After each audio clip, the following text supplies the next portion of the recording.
아,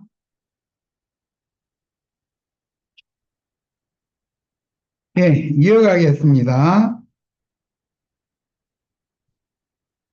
49절, 사도행전 13장 49절입니다. 주의 말씀이 그 지방에 두루 퍼지니라. 이에 유대인들이 경건한 귀부인들과 그 시내의 유력자들을 선동하여 바울과 바나바를 박해하게 하여 그 지역에서 쫓아내니 두 사람이 그들을 향하여 발의 티끌을 떨어버리고 이고니온으로 가거늘 기자들은 기쁨과 성령이 충만하니라 그랬어요. 그럼 이제 완전히 이방인이 때로 이제 전환되는 것을 성경이 의도적으로 기록해 놓은 거죠.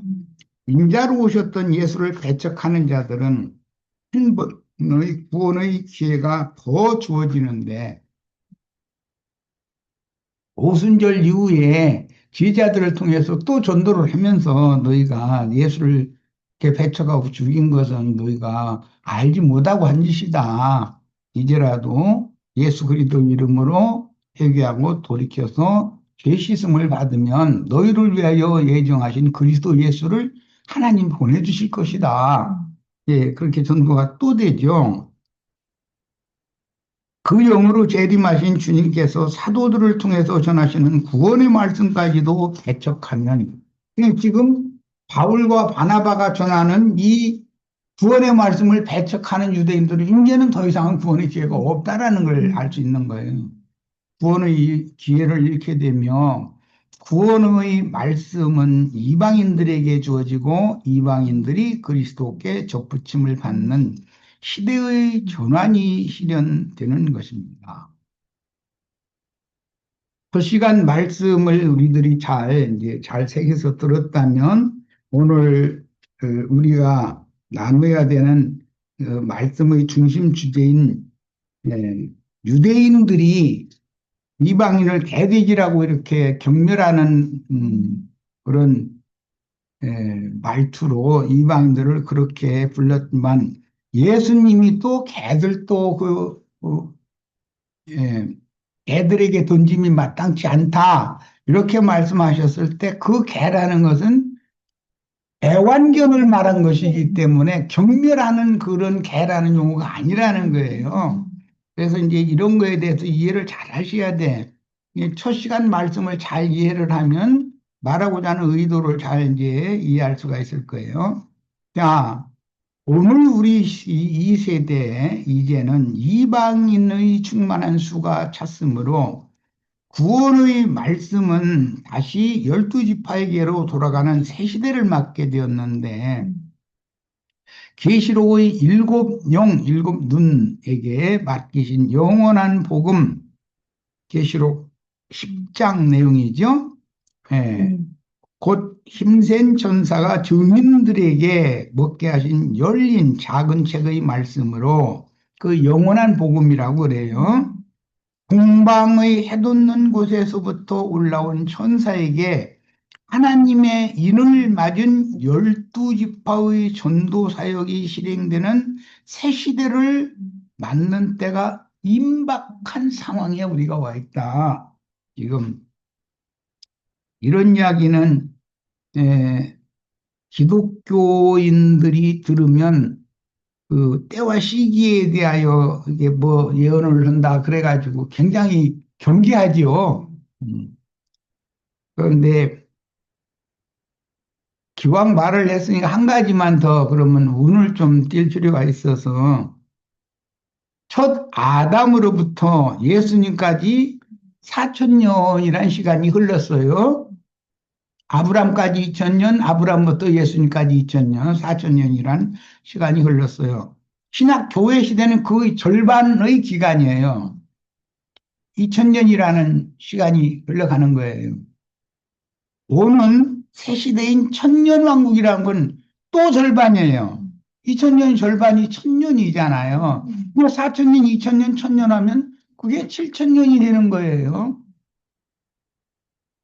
이런 하나님의 경륜을 잘 이해를 하시면 그 다음에 이제 세부적인 이야기가 지금 그런데 2025년 아니냐고 이제 횟수로 그래요. 그런데도 네, 글쎄, 얼마의 기간이 조금 더 남았어요. 근데 이 이야기는 아브라함에게 약속하실 때 애굽에 아브라함의 자손이 내려가서 4대 만에 나오는데 400년 만에 나올 거라고 약속이 돼 있죠. 그런데 실제로 나온 것은 430년 만에 나왔어요. 4천년이 지난 후에 암흑시대 끝에 무효곡절이 지나가고 예수님이 암암리에 30세가 되도록 시간이 더 지나죠. 4천년이 지났는데도 뭐 변화가 없지 않냐 그러잖아요. 그런데 30년이라는 비밀의 휴지 기간이라고 그러는데 그게 지나갔어요. 그다음부터 예,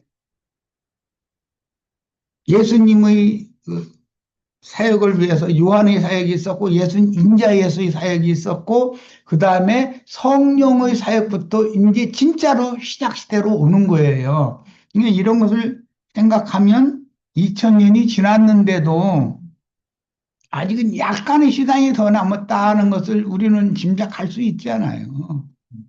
그런데 오늘날의 모든 정황을 보면 말세의 징조라는 것은 뭐 주님이 말씀에는 해가 구름 속으로 들어가는 걸 보면 내일은 비 온다. 그런 걸 우리 경험상으로 다 알잖아요. 해가 막 그 먹장 구름 속으로 빨간 해가 이렇게 들어가면 해가 지는 것을 보면 그 이튿날은 반드시 비가 오거든. 근데 인생의 경험으로 그런 천체의 변화를 보고 어떤 때와 시기에 대한 징조를 알 수 있으면서 예수님이 직접 왔는데 그런 말씀을 전파를 하시는데 그런 이적과 표적이 나타나는데 그걸 보고도 징조를 모른다면 개돼지 아니에요, 그야말로. 얼마나 무지한 인간들이냐는 거예요. 어느 시대가 끝날 때는 반드시 회복의 역사가 있게 마련이고 그 일을 위하여 하나님의 새 일을 위하여 하나님의 종을 보내게 돼 있는 거예요. 그런데 뭐 어떤 한 사람만 보내는 것은 아니고 그 세대에 필요한 많은 종들을 암암리에 보내는 거죠.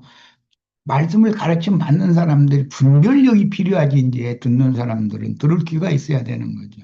자, 이 정도 하겠습니다.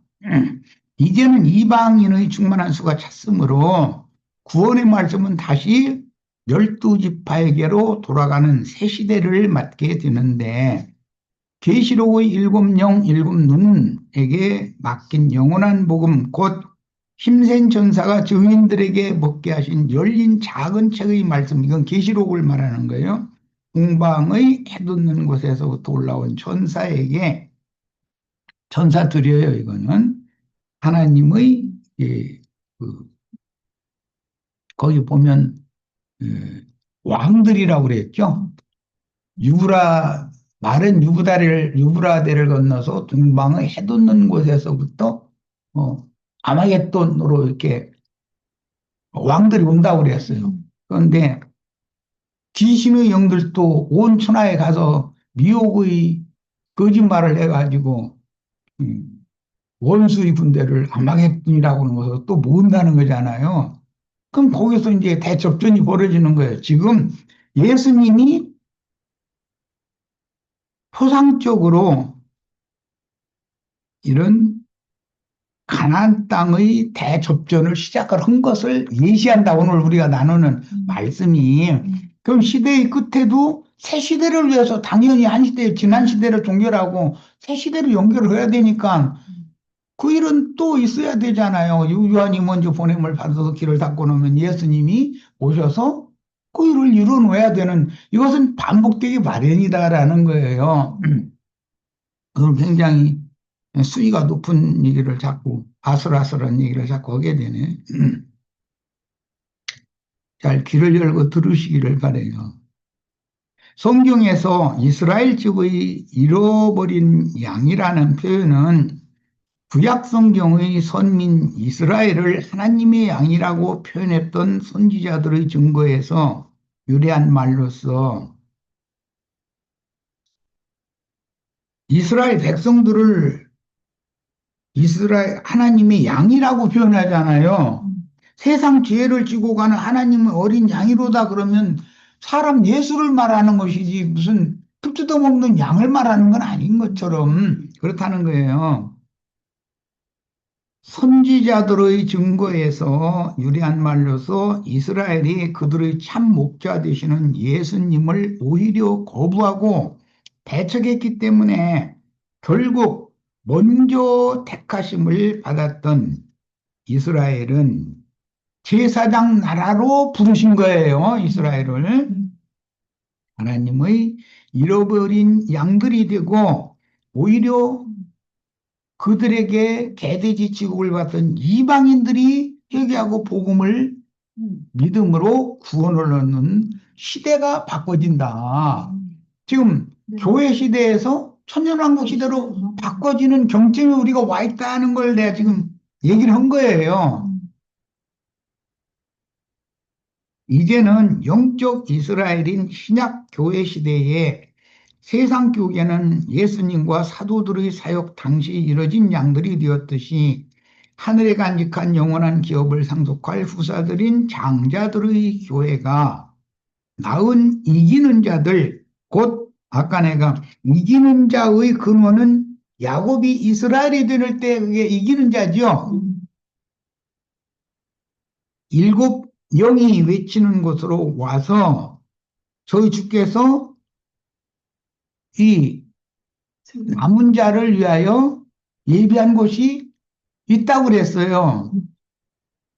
값없이 생명수를 받으라는 초대를 거부하고 대적하며 회방하는 자칭 유대인의 회당에 속한 세상교계 지도자들과 세상교계 신자들이 교인들이지 신자들이 아니고 세상교계의 여기 교인들이 신자들이라고 정말 교인들이 교인들이 끊어짐을 당하는 시대의 전환기가 지금 현재 우리 코앞에 와 있다.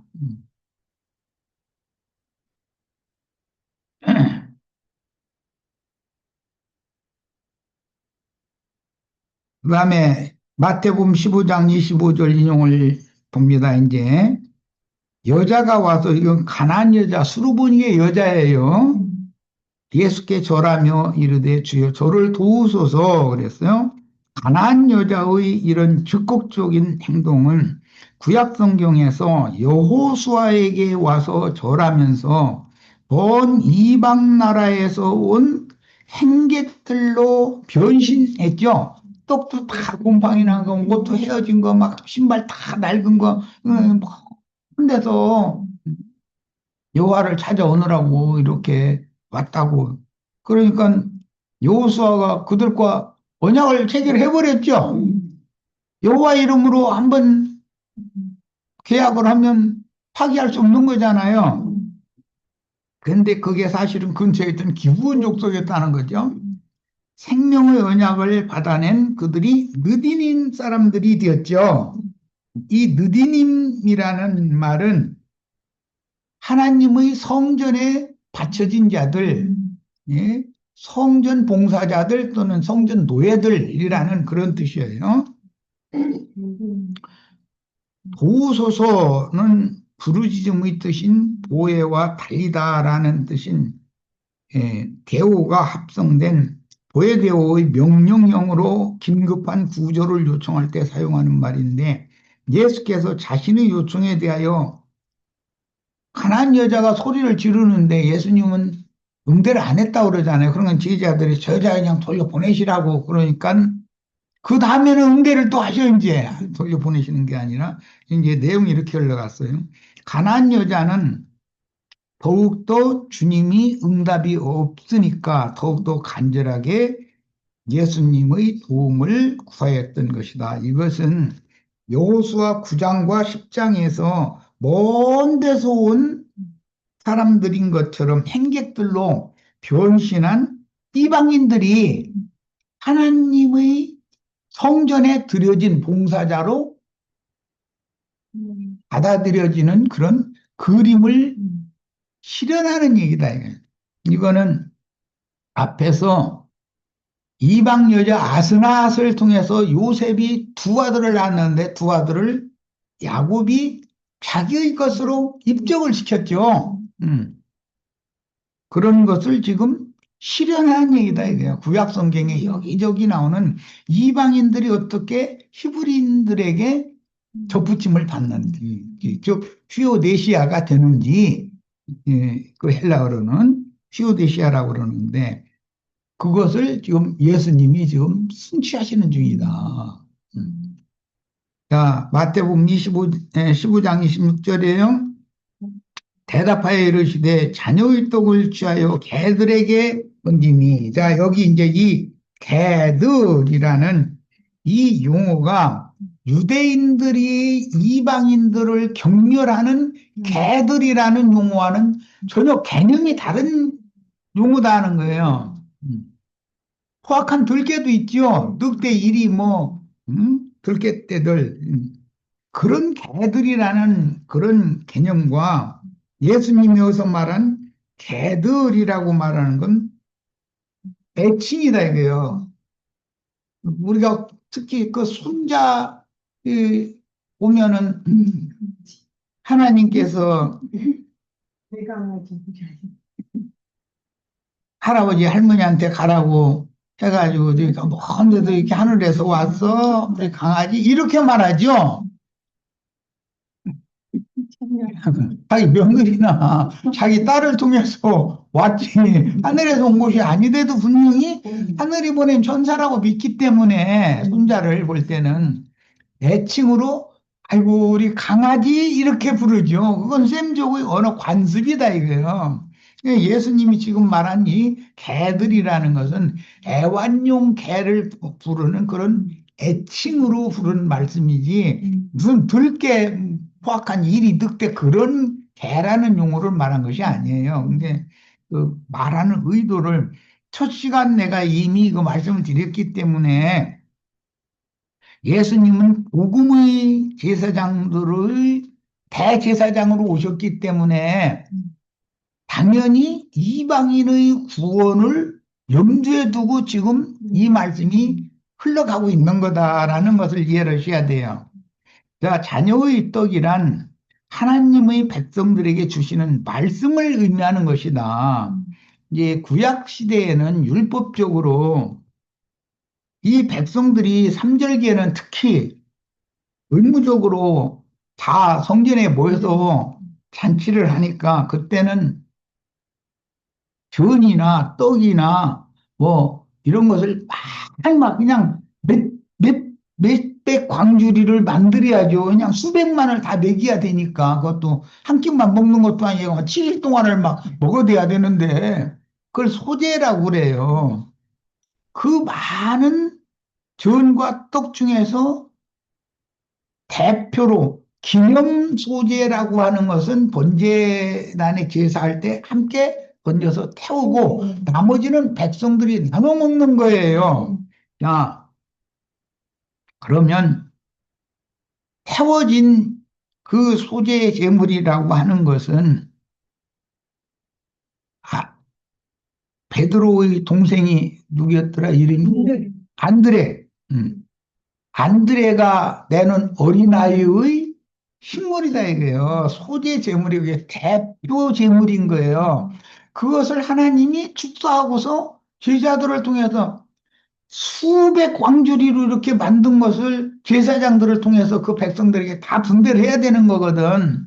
그런 율법을 예수님이 지금 이미 실현을 했다 이거예요. 그런 것을 제자들이 하나님의 말씀이 어떻게 이루어지는지에 대한 깨달음이 아직은 없는 거지 지금.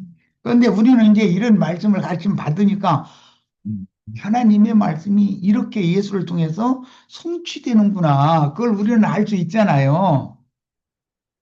자, 하나님께서는 예언자들을 통해서 가늠 행위의 신앙을 끝내지 않는 이스라엘은 더 이상 하나님의 자녀가 아니라고 호세아 1장 9절로 10절에 보면 음행을 계속 끝내지 않으면 하나님의 자녀가 아니다라고 선언을 했지요.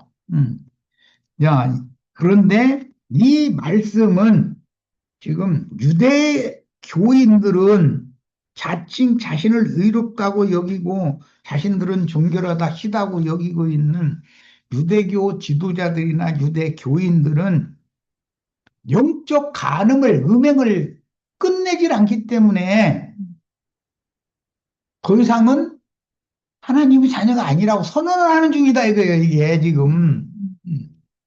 그러면 그들이 생각지도 않던 그들이 경멸하는 용어의 개돼지로 얘기하던 이방인들이 오히려 먼 데 있는 자가 오히려 접붙임을 받고 구원을 받는 시대의 전환이 왔다 이 말이에요, 지금. 예. 복음 전파의 순서는 먼저 유대인에게 하도록 정하셨고 다음은 이방인에게 전도하도록 정하셨으며 이방인의 때가 차기까지는 예루살렘이 이방인에게 짓밟히게 된다라고 이미 예언이 되어 있는 거다. 그거는. 자, 그런데 주님은 자녀의 떡을 개들에게 던짐이 마땅치 아니하다. 이렇게 말씀하셨는데 예수님이 이 이방 여인을 개들이라고 부를 때 유대교인들이 개들이라고 부르는 용어와는 개념이 다르다 이런 말이에요.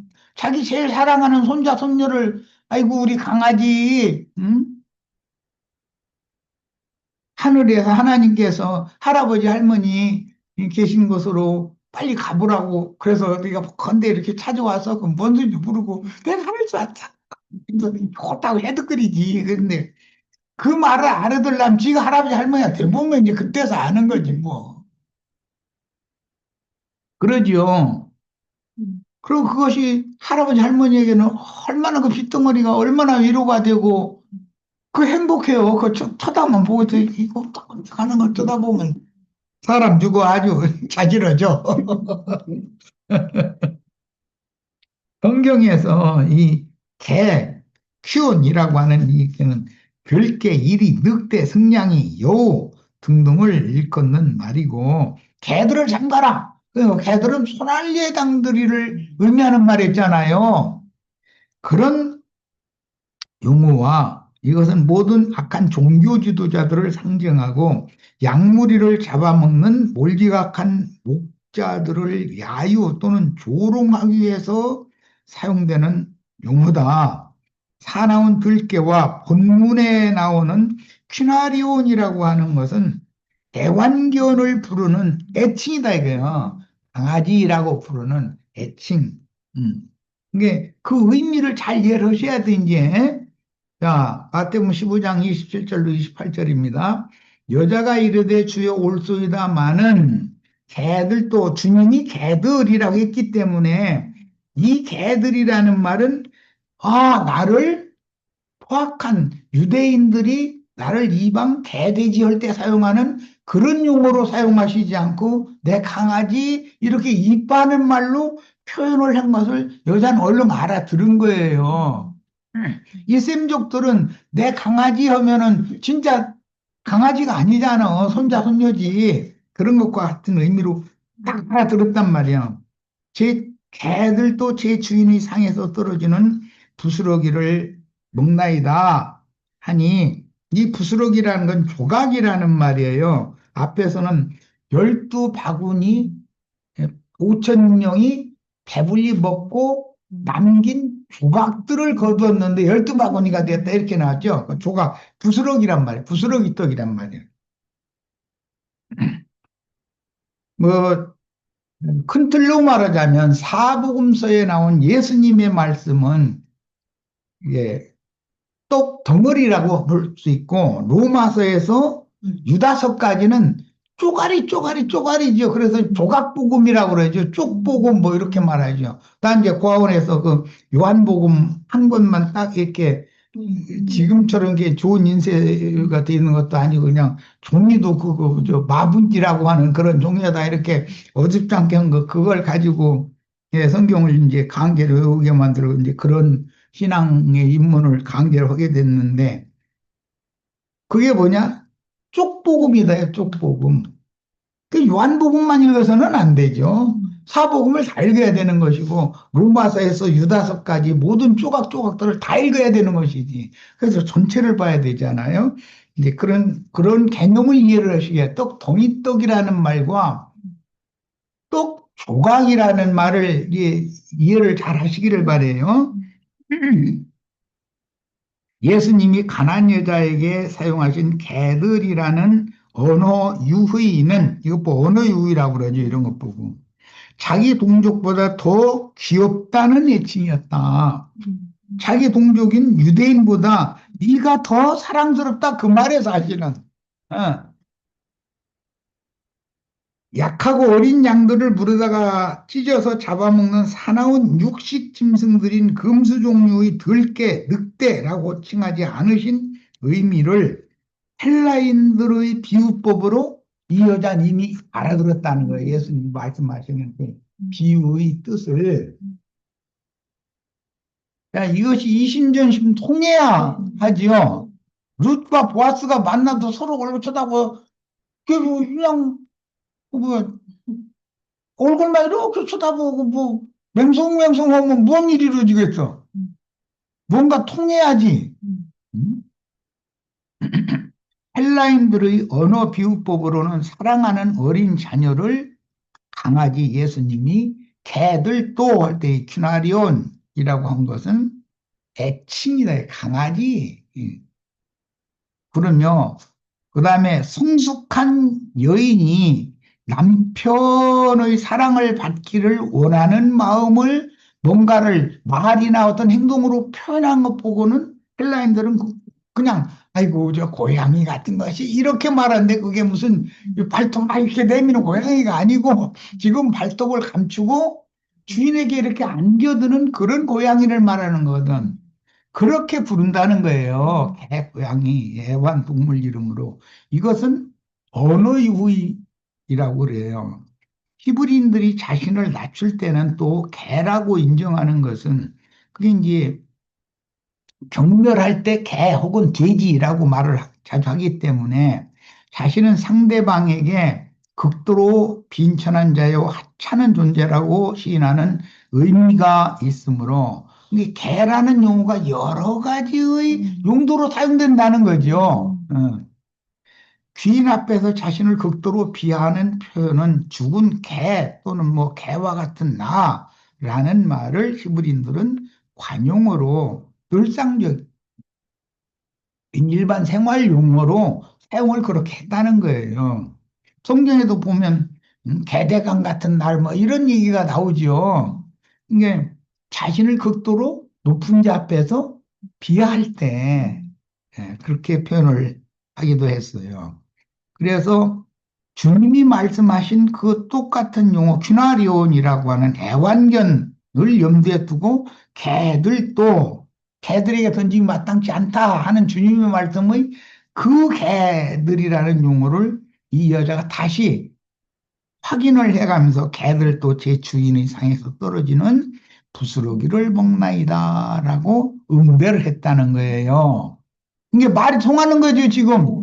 룻과 보아스가 만나면 뭔가 말이 통해야 되잖아, 서로. 가나안 족속의 피를 유연받은 헬라인인 스로보니게, 이제 이 말은 시리아의 페니키아인이라는 예, 의미예요. 스로보니게 여자가 이렇게 대꾸한 말은 헬라어로도 히브리어로도 다 비유하는 어떤 애칭을 적용해서 대화가 통한 거예요. 예수님이 개들도 개들에게 던지기 마땅치 않다 하니까 몰소리 다만한 개들도 주인이 상에서 떨어지는 것을 부스러기를 먹나이다. 이게 둘이 이게 이심용심 통하는 말을 하는 얘기다 그런 말이에요. 뭐 제일 쉬운 건 보아스와 룻이 만나서 얼굴만 이렇게 쳐다보고 헤어진 게 아니죠. 뭔가가 통했지. 응?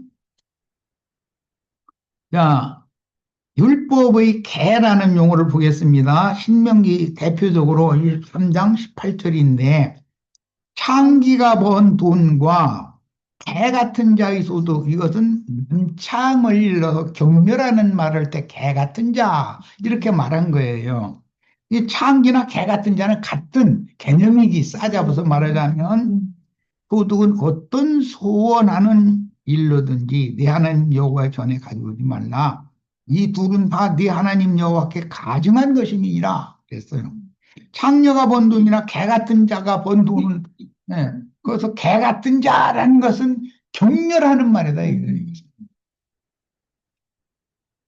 가나안 여인은 혈통적으로 볼 땐 사실상 자신이 유대인들이 부정하게 여겨 남창이나 창녀를 경멸하는 용어인 개 취급을 하고 멸시하는 이방인이지만 메시아가 베푸시는 구원의 은혜에 참여할 수 있는 식탁에 참여할 수 없는 신분이었지만 메시아의 무한하신 자비를 간절히 고대하는 심정을 표현하는 대반견 귀나리온이라는 귀여운 강아지 예수님이 그렇게 표현하니까 이 수르보니게 여자도 나를 유대인들이 나를 경멸하는 그런 멸시하는 개로 부르지 않고 아이고 내 강아지 이렇게 부르시구나. 그러니까 자기 예수님의 입장에서 보면 예수님의 복음 전파를 배척하고 해방하고 대적하는 자기 민족보다도 이방인이지만 네가 나는 더 사랑스럽다 그 말을 사실 한 거다 이런 말이에요. 그런데 이 여자는 얼른 알아들었지 이 말을. 헬라어 70인역에는 여자여라는 말 앞에 감탄사 오가 있어서 주님이 사랑하는 애완견에게 자녀에게 줄 떡부스러기를 안 줄 수가 없는 주인이 밥 먹고 있는데 강아지가 꼬리 흔들어가면서 그 눈빛을 한번 쳐다보고 안 집어줄 수가 없어. 이런 거, 그 눈 마주치지를 말해야 돼. 그런 상황이라는 거예요, 지금. 그런 감동을 표현하고 있는데 주님의 눈은 그녀의 간절한 마음으로 읽었다. 우리도 인생 일상에서도 강아지가 주인 상 앞에서 꼬리 흔들어가면서 그 주인이 쳐다보는 그 눈빛 쳐다보면 눈 마주치면은 안 던져줄 수가 없어요. 손주들 손가락 10개가 다 쫑글쫑글쫑글 막 움직여가면서 헤드거리고 웃고 그럴 때 그거 안아주고 뭐 애가 뭐 문제가 있나 싶으면 애는 울음으로 표현하니까 나중에 한 번, 두 번 해보면 지금 이렇게 울면 이건 촉촉하다는 뜻이구나. 이렇게 울면 배고프다는 뜻이구나. 할아버지 할머니 금방 알아들어. 다 말을 통하거든 그게 이심전심. 그러니까 그 자식을 돌보고 그 손주를 돌보고 해서 길러내는 거 아니겠어요? 그런 상황이라는 거예요, 지금. 야, 네 믿음이 크도다. 그렇게 칭찬을 하셨는데, 유대인들이 경멸하는 개들을 보고 네 믿음이 크도다 할 리는 없잖아요. 본문에서 주님의 선포는 헬라인 여인들이 남편에게 사랑을 구하는 재롱둥이 고양이의 행위와 같이 보셨다는 뜻이므로 본문에서 네 믿음이 크도다라는 표현은 나는 너와 생명의 연합 관계를 맺고자 한다는 뜻이다. 보아스가 룻에게 생명의 언약을 맺는 말을 해주는 것과 같은 말이다 이거예요. 내가 분명히 네 기업을 물려줄 거다. 나보다 더 가까운 자가 그 일을 하면 좋거니와 만약에 그거 하지 않아도 내가 할 거다. 너 안심해라. 그럼 문제는 룻은 모든 문제 해결된 거잖아요. 그런 상태다 이런 말이야 지금. 룻기에서 보아스와 룻이 야훼의 안배와 이심전심으로 만나게 되고 보아스의 옷자락으로 룻을 덮어주게 되는 타작마당의 심소에서 보아스가 룻에게 그녀의 기업을 무르기 해줄 것을 언약한 기록을 우리는 이미 익히 알고 있는데 이방 여자의 기업 무르기가 이렇게 지금 룻기가 이렇게 실현된 거다 이거예요. 이방인의 구원이. 자, 여기까지 해서 오늘 집회는 마치고 다음 시간에 7페이지 이후에 말씀을 한 시간 더